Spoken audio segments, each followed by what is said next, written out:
Y como todos los domingos, ahora a la distancia, lo cual me produce a mí un poquito de extrañeza, pero está aquí, en el Café La República, el amigo, el poeta, el ensayista, Santiago Kovadlov. Hola Santiago, ¿cómo estás? Querido Jorge, qué ¿cómo gusto estás? reencontrarme con vos. Igualmente yo ante un paisaje majestuoso en el sur de la Argentina, ante montañas copiosamente nevadas y con la idea de que la tecnología nos permite a nosotros reducir la distancia entre lo urbano y lo natural. Tal cual. Sí, es un placer que lo podamos hacer este programa. Sí, nos llena de gratitud Sí, además, sí, ¿no? sí, sí. Porque convengamos que este es uno de los aspectos del desarrollo de la civilización al que no podemos menos que expresarle nuestro reconocimiento. Bueno, ¿cómo has estado? ¿Qué es lo que se te ocurre después de escuchar la primera hora de programa?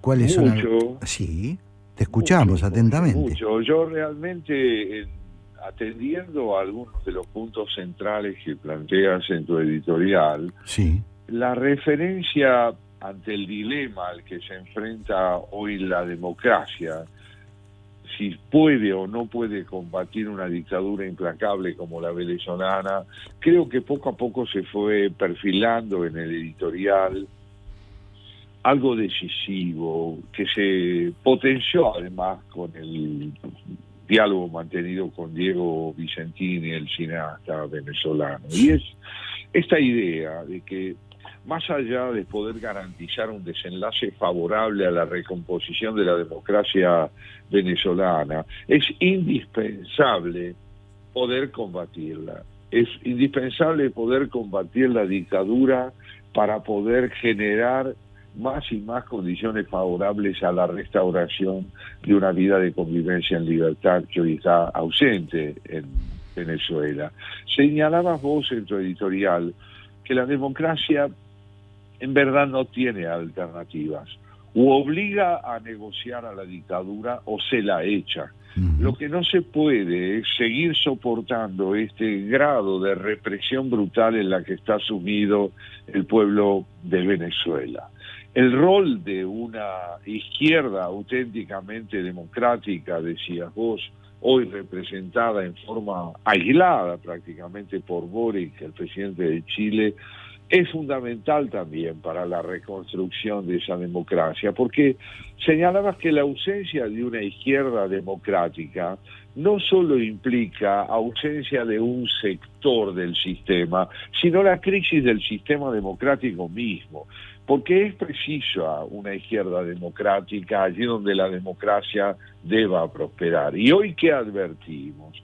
Hoy advertimos que la izquierda en su mayoría, tanto europea como latinoamericana, la que se dice expresión de un pensamiento progresista, guarda silencio ante el hecho de que las evidencias de la brutalidad dictatorial con que procede el gobierno de Maduro no dejan dudas acerca de que ese no es un gobierno progresista ni mucho menos, pero ante la necesidad de desmentirlo, porque representa lisa y llanamente la violencia, señalabas vos este silencio escandaloso que guardan y que también guarda, como bien decía Víctor Malumián, muchos sectores fuera de Venezuela, ¿no es cierto?, que no son capaces de reconocer que la tortura no es de izquierda ni derecha. Decía, Malumián, me refiero Vicentini, a sí. Vicentini. Él señalaba, ¿no es cierto?, que la tortura no tiene orientación ideológica, Claro. es la expresión de una misma negación del derecho del sujeto a expresarse en libertad. Vicentini justamente me pareció que nos daba, a través no solo de las referencias a su película Simón, sino a través del papel que las redes pueden cumplir en este momento para difundir lo que acaso es tan difícil alcanzar, que es una información sostenida acerca de lo que ocurre en Venezuela, pero es posible, decía él, que el régimen sea derrocado. Se ha llegado más lejos que nunca, señalaba Diego Vicentini, y que la prueba de lo lejos que se ha llegado en la lucha contra la dictadura es justamente la brutalidad con que está procediendo la represión. notablemente marcaba el esto, como Cuba, Rusia e Irán están ayudando a sostener un régimen, y la pregunta es, ¿dónde está el apoyo que al proyecto democrático representado por el presidente electo de la oposición, y cuya dimensión, digamos, su proyección social está siendo negada por la dictadura? ¿Dónde está ese apoyo? Es preciso que también la izquierda democrática lo haga público. Claro. ¿Hay un apoyo público a la oposición? Bueno, hay un gran silencio, señalábamos. Y a mí me parece que en este sentido, tanto tu editorial como el testimonio de Diego Vicentini aportan a la comprensión de lo que sucede en Venezuela la necesidad de entender que mientras dentro de ese país se produce un creciente fortalecimiento de la vocación democrática de la mayoría de ese país, es necesario que desde afuera del país también se vaya en apoyo de esta posición, de este posicionamiento democrático. Así lo señalabas vos en tu editorial y así lo subrayaba también Vicentini. Sí, estoy totalmente de acuerdo con lo que vos subrayás, Santiago. Estaba pensando que si me preguntaran a mí cómo sintetizaría el momento, yo diría que es el momento clave para que la dictadura no pueda. Es decir, hay que evitar que la dictadura pueda.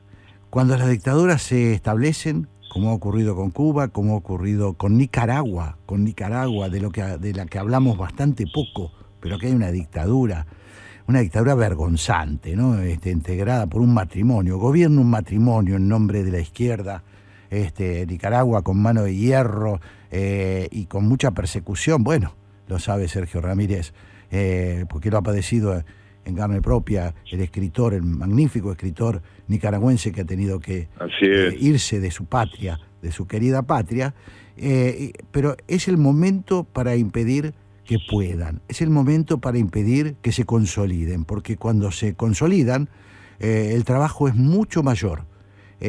Por eso me parece tan dramático, en este sentido, el instante que estamos viviendo en la lucha de los venezolanos, ¿no?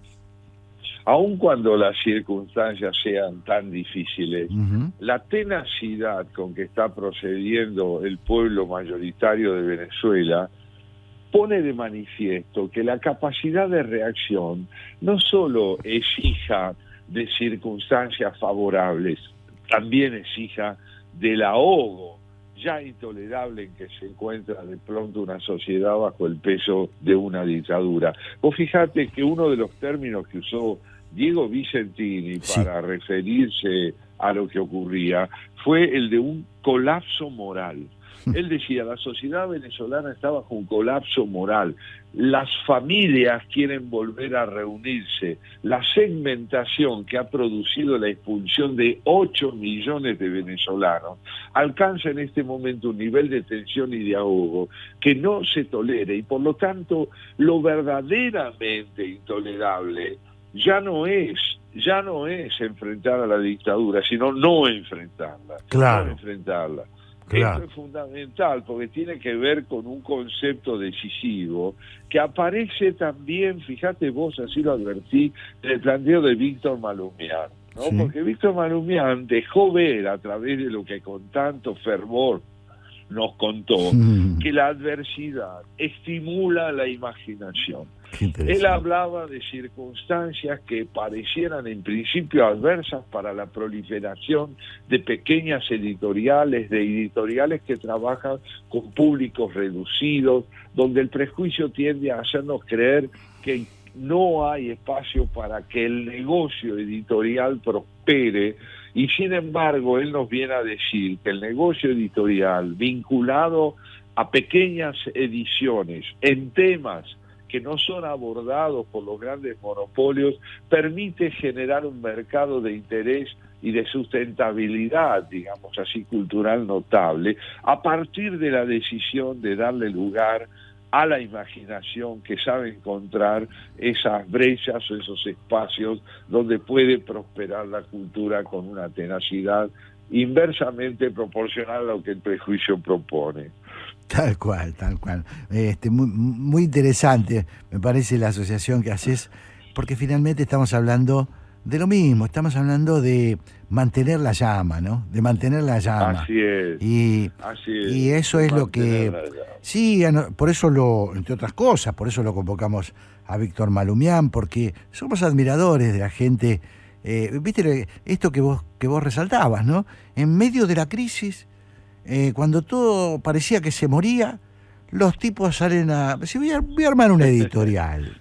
Así es. Y eso es Así es. muy Y estimulante, con ¿no? un argumento muy profundo en el Sí, caso de Malumián, que sí. nos habla también de una disponibilidad espiritual muy profunda, muy viva, sin duda alguna, en el cineasta que es Diego Vicentini también. Él se refería, Víctor, a libros. ¿A qué libros se editan? Le preguntábamos. ¿Qué editar? Y él te responde, libros que nos cambien la percepción del mundo. Esos son los libros que nosotros queremos editar. Desde el concepto de la luz hasta lo que podamos entender por industria, Claro. hasta lo que podamos entender por deporte. Todo lo que de alguna manera contribuya a sustraernos al campo de lo obvio, del prejuicio, de lo previsible, para ensanchar nuestra percepción, pues eso tiene lugar editorial en Fede, es decir, en el conjunto de editores a los que él preside. Muy interesante, muy interesante. Estas distintas formas de la resistencia, ¿no? Me parece que por ahí andamos buceando, ¿no? Fíjate vos que él sí. se refería, perdóname, sí, se claro. refería también a nuestro programa de radio. Dice, cuando ustedes se lanzan a hacer un programa radial, lo primero que piensan no es si tienen lugar para hacerlo, sino cómo encontrar el lugar para hacer lo que les parece imprescindible. Claro. Muy, muy, muy interesante. Me parece que, como siempre... La ética de la resistencia. Muy interesante, como siempre vas uniendo las distintas partes, porque bueno, este programa se hace así, está atravesado con la idea de nos interesa saber, nos interesa mostrarle a nuestros oyentes distintos costados por los que transita la humanidad y el humanismo, ¿no? Vos sabés que en sí. ese sentido, Jorge, sí. Ahora creo que vamos a ir a una pausa, pero antes de hacerlo, recordarle a nuestros oyentes que nosotros somos hombres esperanzados, hombres y mujeres esperanzados. Por ahí está Mónica también representando. Sí, claro, te está escuchando atentamente. ¿Por qué digo hombres y mujeres esperanzados? No somos optimistas ni pesimistas. Creemos que el optimismo y el pesimismo son dos facilismos, porque ambos consisten en creer que las cosas o van a empeorar o van a mejorar porque sí. Claro. Porque van a mejorar o porque van a empeorar. Nosotros somos esperanzados porque en una realidad adversa vemos siempre matices que estimulan la posibilidad de insistir con convicción en la búsqueda de un camino creador. Siempre vemos donde todo parece enteramente oscuro, algo que pasa de un gris muy cerrado a un gris más leve y después más luminoso. No tenemos esperanza porque nos parece que las cosas van a andar bien, sino porque entendemos que las cosas no terminan de ser nunca de un único color. Como siempre, la palabra de Santiago Kovadlov. Estamos a 18 minutos, más o menos, pasada de las 13 de la tarde, de las 13 horas. Si te parece, Santiago, nos deleitamos con un temita y volvemos a encontrarnos para seguir hablando. Ni más ni menos. Bueno, hoy estamos acá con Santiago Kovadlov haciendo esto que hemos dado en llamar Café La República. Hoy a la distancia, pero nos estamos escuchando, como siempre. Además nos estamos escuchando bien, que es una gran ventaja. Sí, Jorge, esto de Unidos a la Distancia tiene algo de bolero, ¿no? Sí, ¿no? Sí, tiene un matiz romántico. Extraordinario. Es verdad.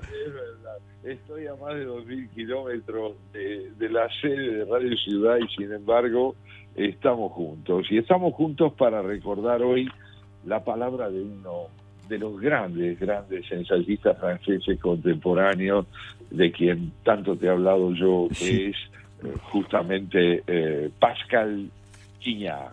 Pascal Quignard es un conocido novelista y ensayista y músico, y si yo te digo el nombre de una novela seguramente lo vas a reconocer, o los oyentes tal vez lo puedan reconocer fácilmente. Todas las mañanas del mundo. Sí, claro.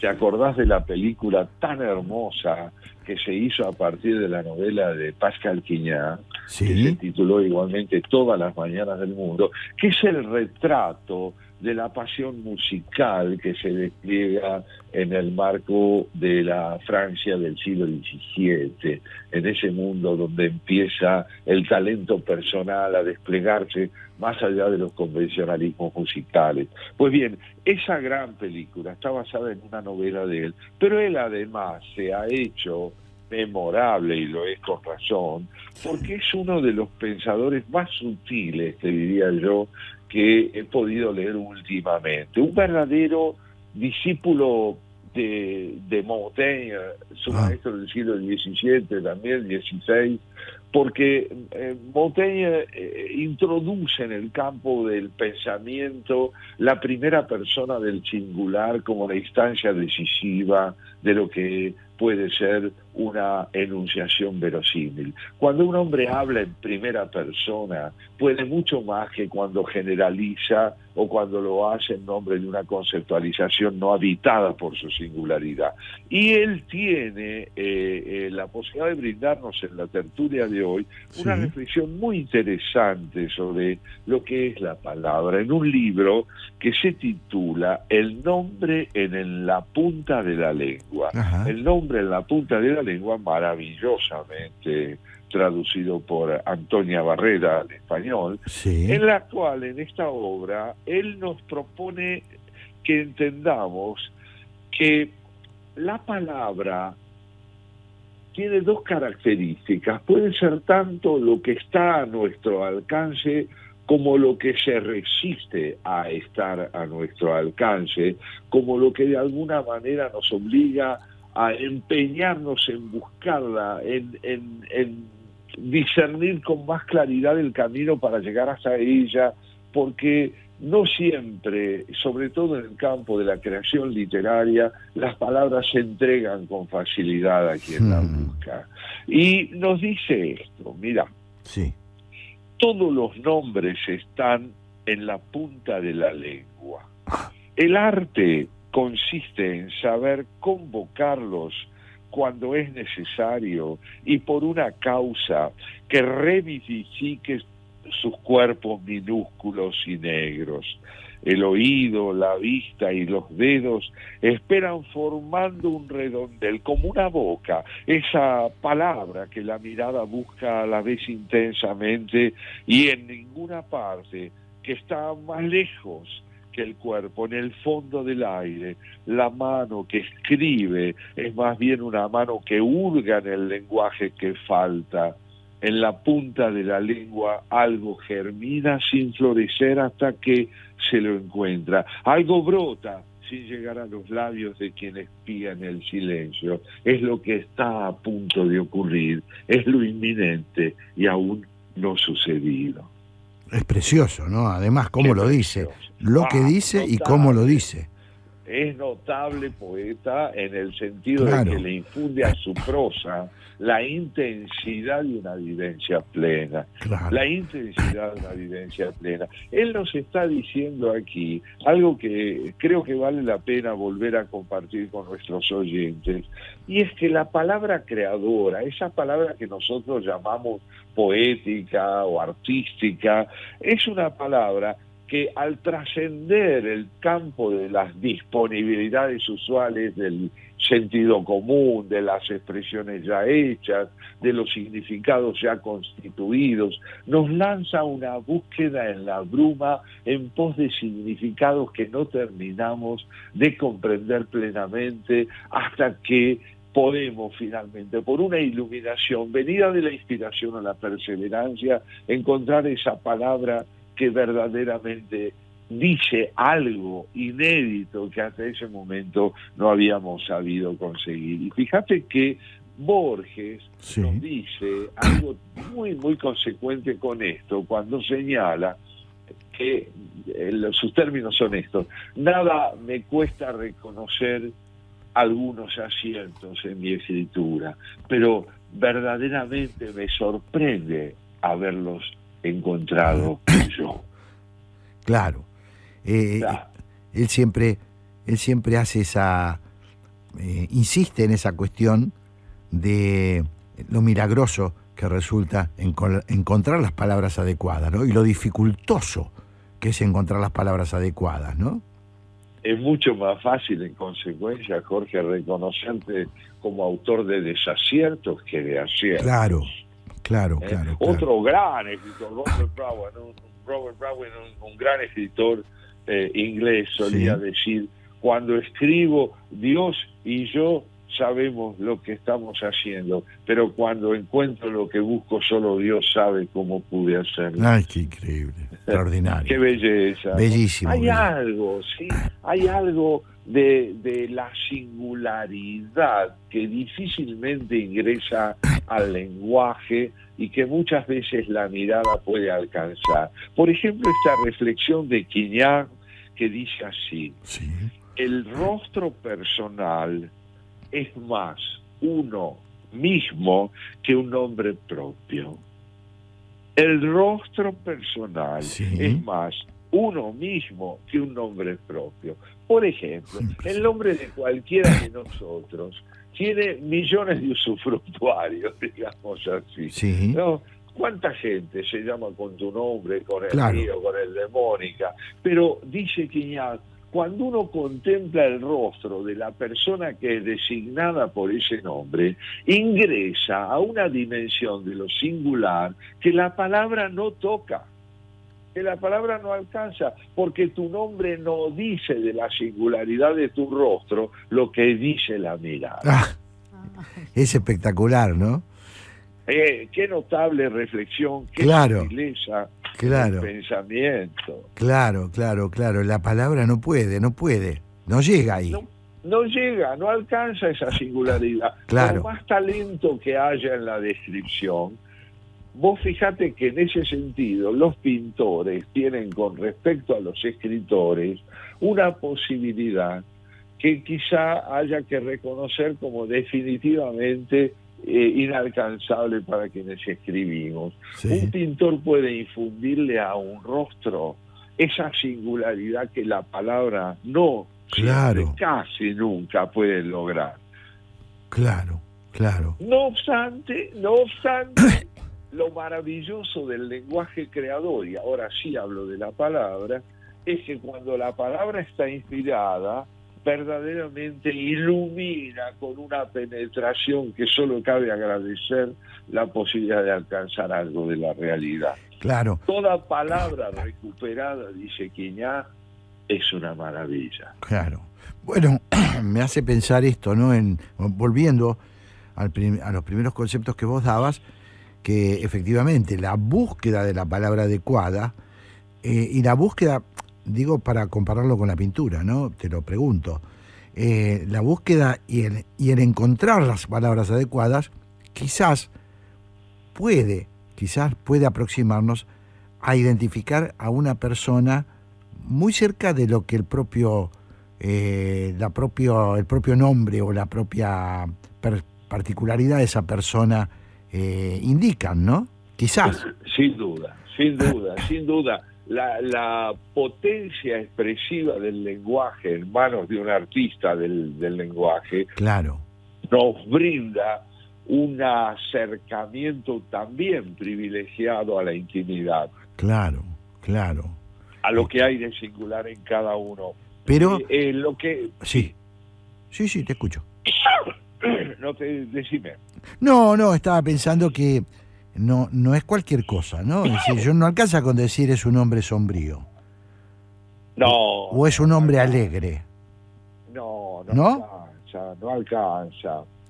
La verdad es que la función de la literatura es infundirle a esos adjetivos generales, claro, sombrío, alegre, la intensidad de una vivencia. Claro, claro. Porque si la palabra no tiene la fiebre de la cosa que nombra, difícilmente traduzca la intensidad de una vivencia. Claro, por eso Borges insiste tanto en los sustantivos, ¿no?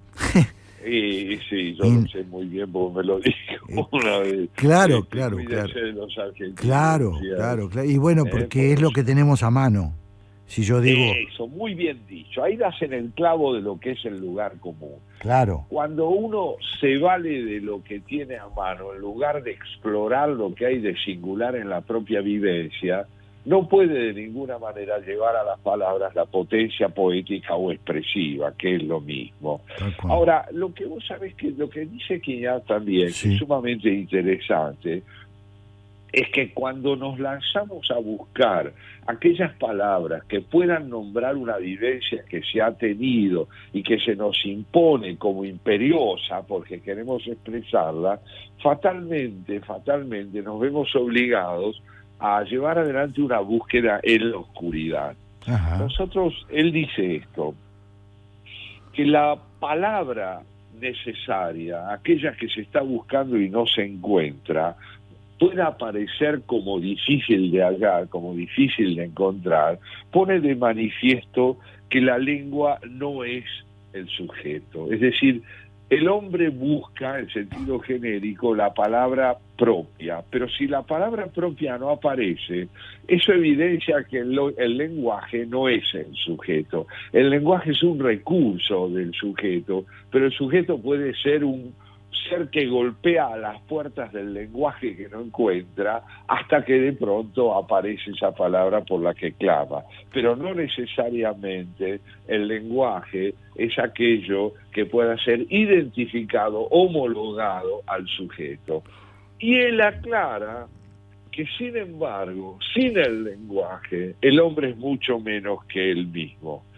Él dice, el nombre en la punta de la lengua, es decir, la palabra que no aparece, sí, nos recuerda que el lenguaje no es en nosotros un acto reflejo, que no somos bestias que hablan igual que ven. Nos constituimos por obra del lenguaje que alcanzamos, y la degradación del lenguaje en nosotros es degradación de nosotros mismos. Esto es importante tenerlo en cuenta porque como vivimos una época en la cual la palabra en el campo de la política y en la boca de tantos políticos aparece como un ejercicio cloacal del mal gusto y de la falta absoluta de riqueza expresiva por un simplismo brutal, vemos como el lenguaje degradado nos habla de un hombre degradado también. Muy actual, ¿no? Porque no es ese, por un lado lo estamos viviendo en la Argentina con mucha crudeza, y lo está viviendo el mundo con el auge de las redes sociales, y la simplificación del lenguaje, ¿no? La simplificación. Sí, su bastardeo. Claro, su bastardeo. Podríamos decir que hay un riesgo grande de abuso de adjetivos en la era contemporánea, ¿no? Todo lo que Borges peleaba. Reduccionismo, claro, que lleva un reduccionismo brutal del pensamiento. Absolutamente. Porque si yo me valgo de una sola palabra para designar experiencias distintas, estoy reduciendo el campo de la percepción. Absolutamente. La percepción necesita multiplicidad de recursos.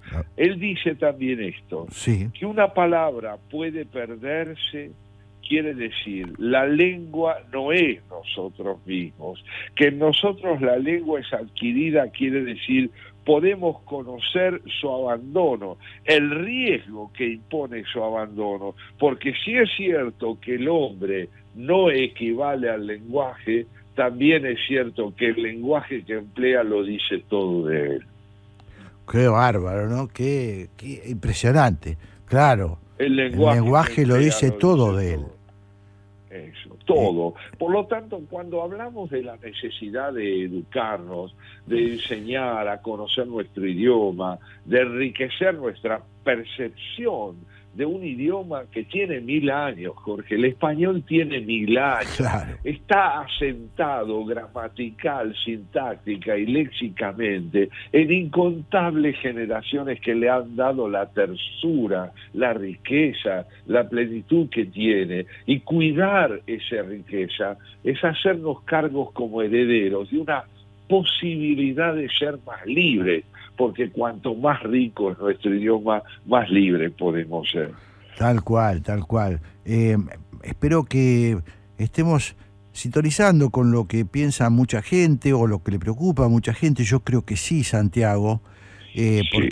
porque esto se advierte, así como es apabullante el peso de la vulgaridad en las comunicaciones, también hay mucha gente, y como vimos hoy, hablando con el editor, con Víctor, la posibilidad de muchísima gente que busca, bueno, no conformarse, no resignarse a la chatura, a la degradación conceptual. Me parece que esto es un poquito lo que estamos tratando de decir, ¿no?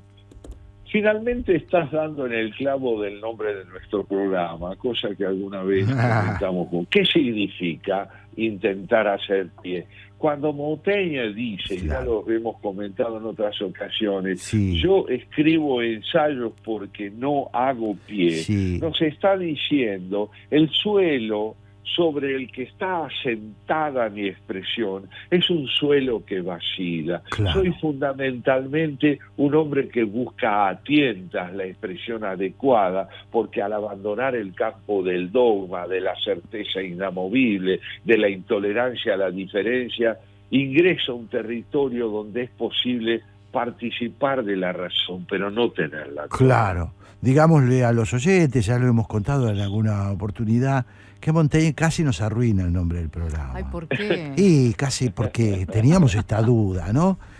Ponerle haciendo pie cuando Montaigne dice no es posible hacer pie. Entonces le encontramos una vuelta, porque también nosotros tenemos nuestros recursos con Santiago. ¿Sí? Nosotros ¿qué hacemos? Tratamos de buscar hacer pie. Buscamos hacer pie, aunque sabemos que nunca lo vamos a lograr. Claro, porque había que ponerle un nombre al programa, ¿no? Sí, pero le hemos puesto un nombre que invita a explorar en la oscuridad. Claro, y tan es así que frecuentemente en este programa traemos a Montaigne con este pretexto, y Santiago lo trae mucho a Montaigne, cosa que yo disfruto enormemente, ¿no? Claro, porque es el maestro de la prudencia y del coraje simultáneamente. De la prudencia para no ser dogmáticos, del coraje para buscar una expresión más rica. Claro. Y aquí se suma de nuevo Quiñar para decirnos esto, hablando del poema, no como género literario, sino como posicionamiento subjetivo, como búsqueda de una expresión más plena. El poema es el nombre encontrado. El formar cuerpo con la lengua es el poema. Para procurar una definición precisa del poema, quizás hay que convenir en decir sencillamente, el poema es exactamente lo contrario que el nombre en la punta de la lengua. Si este es inminente, el poema es el hallazgo. Formar cuerpo con la lengua, ¿no? Formar cuerpo con la lengua, ¿no? Extraordinario. Fíjate vos, qué belleza, ¿no es cierto? Por eso he hablado también de la plenitud de la traducción que ha realizado Antonia Barrera al convertir la lengua francesa a la nuestra, como ella ha logrado preservar aquí la plenitud expresiva del escritor. Claro, otro enorme e imprescindible trabajo el de los traductores, ¿no? Para poder interpretar correctamente lo que el autor quiso decir. Vos sabés que yo he creído siempre que si hay alguien optimista, en el sentido, mejor dicho, esperanzado, más que optimista, es el traductor, porque el traductor es alguien que le dice al autor que va a traducir, confía en mí, yo lo he entendido. Yo lo he entendido. Claro. Es cierto, ¿no? Bueno, acá lo hemos hablado en alguna oportunidad, Santiago, el tema de la traducción, que es impresionante, ¿no? Porque hace bueno, yo siempre doy este ejemplo porque es el que se me resulta más impresionante. Un texto japonés o un texto ruso, darle el sentido que el autor le quiso dar en el lenguaje original, es un arte impresionante el del traductor, Sí, ¿no? yo los llamo a veces bromeando y con terminología religiosa a los traductores pontífices. Claro. ¿Por qué? Porque tienden puentes.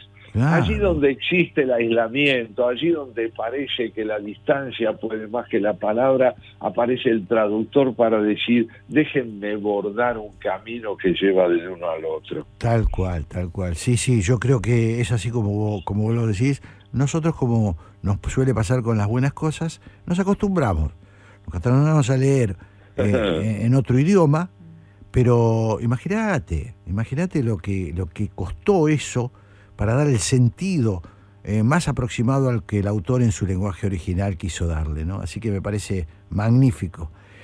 Bueno, mi querido Santiago, nos hemos consumido prácticamente Sí, nuestro tiempo. Nuestra tertulia, nuestro café a la distancia, y esta posibilidad de compartir con Pascal Quignard un momento de reflexión que yo culminaría con estas palabras, ¿Cómo no? que valen para el traductor y valen para nuestra audición. Escribir es escuchar la voz perdida. Qué lindo. Qué La lindo. voz perdida, Qué aquella que no teníamos y que de pronto irrumpe más allá del convencionalismo, del prejuicio, de la costumbre, y mediante el asombro nos devuelve el esplendor de la expresividad. Y para eso hay que trabajar mucho, mucho, mucho. Ya lo creo. Te mando un gran abrazo, Santiago. Un gran abrazo, un gran abrazo. Nos encontramos el domingo que viene. Domingo. Chau, Así chau. será. Adiós, hasta pronto. Chao. Y bueno, y ya estoy hoy solito en contacto con Graciela Fernández Mejide y Pablo Marmorato para hacer el pase, para ir presentando el porqué, que viene apenas en unos minutos, en 10 minutos, por esta frecuencia. Hola Graciela, hola Pablo, ¿cómo les va? Hola Jorge, te han dejado. Muy buenas tardes, Jorge. Sí, está Santiago afuera, lo tuvimos por suerte por teléfono, pero me pareció que iba a sumar mucho ruido si hacemos tantos contactos telefónicos. Así que me quedo yo con el pase, les manda un abrazo, por supuesto, como siempre, Santiago. Me gustaría, a ver si les parece, les cuento por dónde anduvo nuestra preocupación. Le dedicamos el editorial y luego una conversación al tema Venezuela. Tuvimos una entrevista a un gran director joven, Diego Vicentini, que tiene una película, Simón, que habla del drama venezolano y que está en Netflix. Por cierto, está entre en el top 10 de Netflix en este momento. Y bueno, nosotros ya lo habíamos entrevistado hace unos meses y nos pareció que era un buen testimonio. De todo, Graciela, Pablo, lo que me quedó, por supuesto me quedaron muchísimas cosas para hablar, pero una de las cosas que me gustaría charlar con ustedes es, yo creo que nosotros necesitamos una izquierda democrática. El mundo necesita una izquierda que sea capaz, como en este caso creo casi solitario de Boric, de decir esto no es la izquierda, este no es el sistema que nosotros convalidamos. Me parece que es muy importante para la democracia que haya una izquierda democrática. No sé cómo lo ves vos, Graciela. Yo lo veo muy importante, muy deseable. Sí. Y lamentablemente, cuando miro alrededor, y después vamos a tener un comentarista de Relaciones Exteriores general, Marcelo Cantelmi, que a lo mejor me desmiente, ojalá, pero yo siento que hay tal confusión en el mundo entre qué es la izquierda, qué es la derecha, pero además una situación de tanta inquietud sobre a dónde vamos. Claro. ¿Qué es esto de inteligencia artificial? ¿Hasta dónde va a suplantar empleos de personas reales, y todo esto da miedo. Y yo creo que esto ya lo dijimos acá. El miedo, la inseguridad, te hacen conservador. Claro. Sí, comparto. Bueno, es un poquito lo que están diciendo los analistas. Claro. La única internacional que existe es la internacional del descontento, ¿no? En ese sentido, desde el punto de vista ideológico, derechas e izquierdas pasaron a un segundo plano, a tal punto que la gente castiga votando muchas veces a candidatos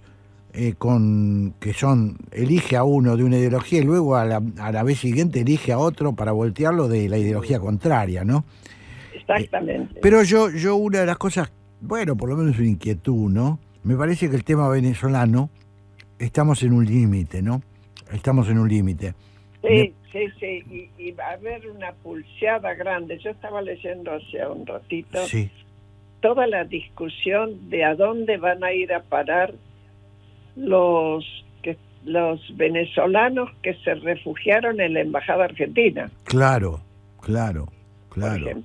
No sé si ya se resolvió en este tiempo que se escribió.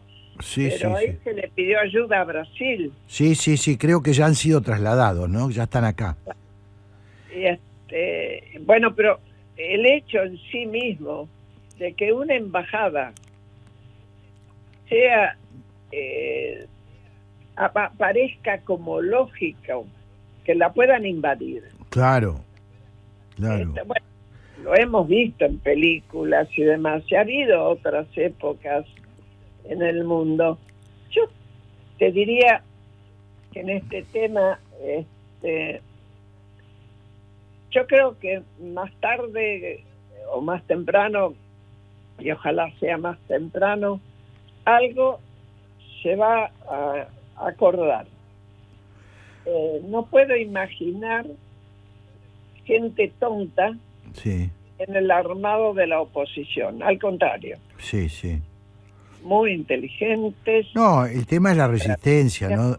Me parece que el problema es cuando un gobierno, cuando un sistema político se convierte en régimen, el poder que construye es un poder muy fuerte, ¿no? Porque militares, paramilitares, parapoliciales, sindicalistas, empresarios, hoy escuchaba una opinión, empresarios propios, los empresarios tradicionales se fueron, no tienen inversiones, pero hay una nueva oligarquía. Una nueva burguesía. Claro, una burguesía nueva generada por el propio régimen. Ahora, en general, en Venezuela, hasta donde yo sé, esa burguesía era militar. Claro. Diosdado Cabello era el militar más importante, que estaba detrás de Maduro, que aparecía siempre como un meme. El recuerdo de Nicolás Maduro diciendo: tengo un pajarito que me dice el hombre. Realmente era como un chiste, ¿no? Sí. Diosdado Cabello parece el ideólogo, ¿no? Sí, y el que sostenía y el jefe, aparentemente, del reparto de todos los abusos económicos que se pudieron hacer. Bueno, ahí. El problema es, por eso digo, Graciela, el problema es cómo te desprendés de eso, ¿no? ¿Cómo haces? Por eso, bueno, a mí me parece que ahora lo más importante es que Venezuela no sea acallada, porque en el momento en que pasa que los tipos ganan silencio, como ha sido en Nicaragua, luego las cosas son muy difíciles de revertir. Yo tengo la impresión, pero no sé si... Yo estuve en Nicaragua, nunca estuve en Venezuela. Claro. Me da la impresión de que en Nicaragua, por la posición geográfica que tiene y la dimensión y el peso específico, es menos, me da, no sé qué decir, importancia, es menos pesado que Venezuela. Claro. Bueno, estratégicamente son países distinto, ¿no? Venezuela es un país muy importante. Es que pesa mucho. Claro, claro, claro. Porque un cambio en Venezuela te cambia tanto política como económicamente, te cambia una buena parte de la región y Claro. de también. Claro, claro. Sí, yo comparto contigo lo que decís, por eso me parece que se juega tanto ahí, pero es un momento delicado, ¿no? Es un momento delicado. No, cuesta imaginar a ese régimen retirándose pacíficamente, ¿no? Cuesta. Ojalá Sí. que no sea, que no haya violencia, ¿no?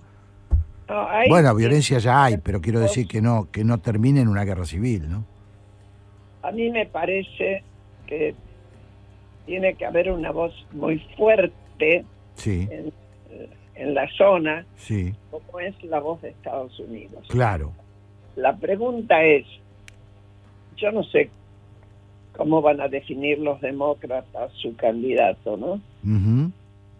Y tampoco sé quién va a competir al final con Trump. Claro, Pero si gana Trump y esto no se acomodó un poco, lo veo complicado, Jorge. claro, claro, claro. Por eso digo, es un momento delicado. Uno quiere Muy tener un poquito de entusiasmo, decir, bueno, la dictadura tendría que caer, pero ojo que son muy fuertes todavía, ¿no? Y que no se puede mantener Y el... además son fuertes porque uno pensaba, porque lo deseaban, que la gente joven de las Fuerzas Armadas no iba a querer reprimir y no se iba a querer ensuciar porque No, pero no. no iban a nada. Pues tontos no son, serán torpes, serán Brutos, pero no... dictadores. Brutos, Les pero no... empezaron a dar también a los jóvenes militares, ellos manejan la distribución de la nafta, en el surtidor, en todo eso, posibilidades de recibir un dinero que de otra manera no lo tienen. Tal cual. Querida Graciela, Pablo, les dejamos el espacio para hacer el porqué y nos reencontramos, Gracias, si les parece Jorge. lindo, el domingo que viene. Así es, y ojalá que con mejores noticias. Ojalá. Un gran abrazo, Graciela. Chao. Que tengan un buen programa. Chao.